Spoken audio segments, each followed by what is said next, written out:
In the 21st century, our society debates about renewable and non-renewable resources. Our planet is running out of the resources we have depended on for so long as human beings.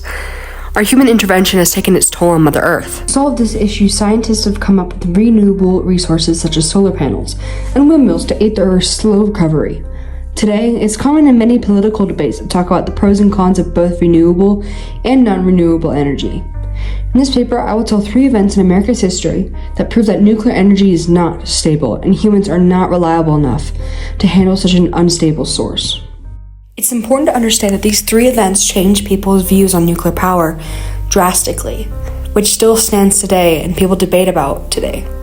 These 3 events, though, will show you how lethal and dangerous it is, while also showing you how humans and technology are not reliable enough to handle this lethal source.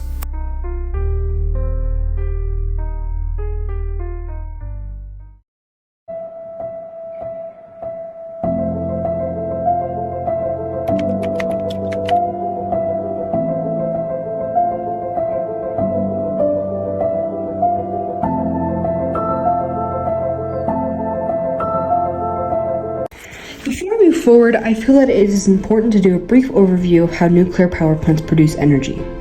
Nuclear power plants hold a reactor that contains the process of nuclear fission. Fission is the process of breaking apart atoms, which releases an excessive amount of energy. Scientist Minter and Frisch discovered this process in December of 1938, when observing that a uranium nucleus split in 2. This process was put into practice during the creation of the atomic bomb. The Manhattan Project needed to create a chain reaction. Later, they created a nuclear reactor that could sustain a chemical reaction. After this reactor was deemed a success, the government set up laboratories all over the country to produce nuclear reactors for electricity. On December 20th, 1951, the first nuclear power plant that produced electricity was created, EBR-1. However, disaster was to ensue in the future. Laboratories all over the world have created a way to apply atomic energy to electricity, with EBR-1 being the first nuclear power plant by using uranium as a fuel, which created an isotope for plutonium. They completed their goal. However, the EBR-1 team still had a question they wanted to solve. That question was, why doesn't EBR-1 react to changes in coolant flow in a stable way? The scientists then proceeded to go through with a risky experiment. This experiment involved them to stop the flow of the coolant and slowly turn the power up. They were quite aware that the reactor core could be destroyed, but they continued anyways with the experiment, with precaution. Once this process was put into practice, the reactor started rising and rapidly went off the scales. Later, after the Atomic Energy Commission allowed workers to take a peek at the reactor core had partially melted and was fused together. Though not defined as a nuclear accident, this raised questions about the overall safety of nuclear power. If not caught in time, could it have exploded? Sadly, this happened at a different site years later. In 1958, the experimental boiling water reactor, ELSA-1, was created. According to Idaho's National Engineering and Environmental Laboratory, the purpose of this reactor was to, quote, conduct research for the U.S. Army efforts to develop small reactors for the Arctic and northernmost radar stations, scanning for Soviet missiles fired at the U.S., end quote.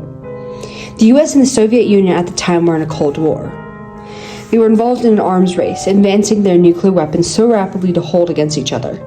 The specific plant was run by the U.S. government officials and military personnel.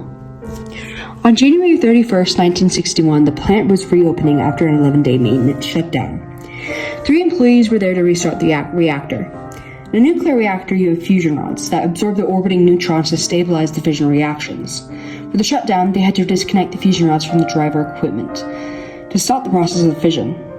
These 3 men had to reconnect them to start the process again.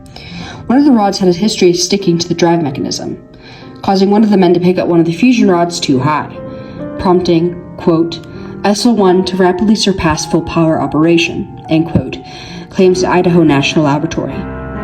This started a fission chain reaction that released huge amounts of energy and heat, which created a steam explosion. This killed the 3 men. 2 were killed instantly and 1 died later that day. The picture next is a control rod that stabbed one of the men into the ceiling, killing them. Although the steam explosion stopped the fission, and radioactive energy wasn't released for a long amount of time.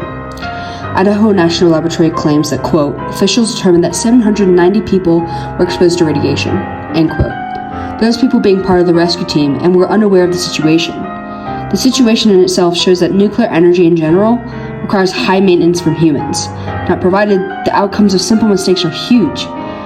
Also, humans can never be perfect. If nuclear energy requires high maintenance, are humans liable to protect the world from such a toxic source? This picture is the reenaction that some scientists made of the explosion and what it looked like at the time. But a government official said that a breakdown in an atomic power plant in Pennsylvania today is probably the worst nuclear reactor accident to date. Our next event takes place in Pennsylvania on March 28, 1979.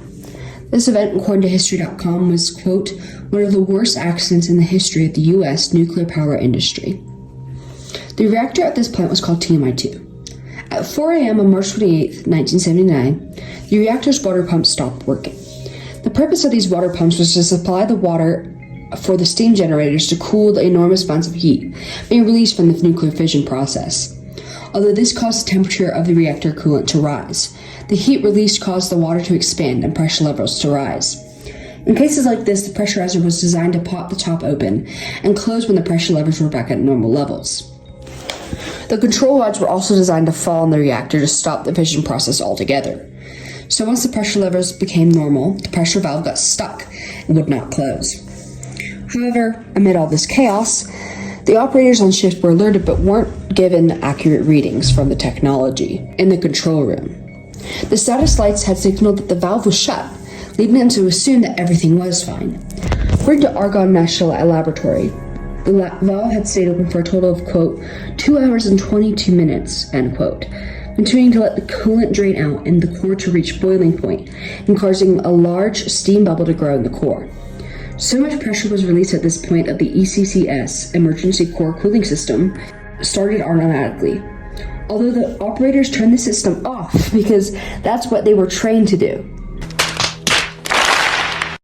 The core continued to melt. According to the World Nuclear Association, quote, some radiation was released a couple days after the accident, but not enough to cause any dose above background levels to local residents, end quote. Later, once more studies were conducted on exposed radiation in the area, a total of 2 million people were exposed to the radiation. Still, though, the amount of radiation released was not enough to cause any health effects to the people or area surrounding.